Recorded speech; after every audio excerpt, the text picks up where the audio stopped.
Hello everyone. In this video, you will see how can you download CapCut for free.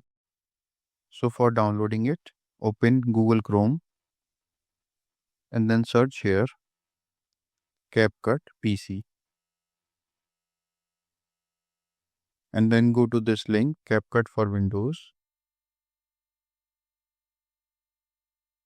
Now click on this, get the latest version. Now scroll down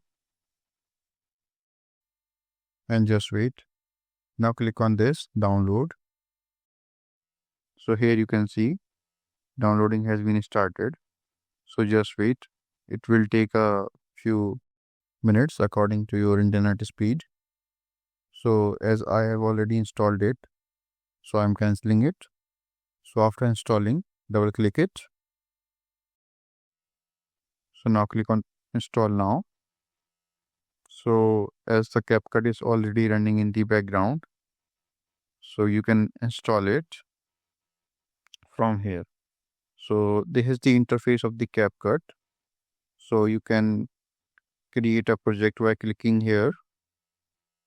So here you can see CapCut is launched and now you can edit your videos into CapCut.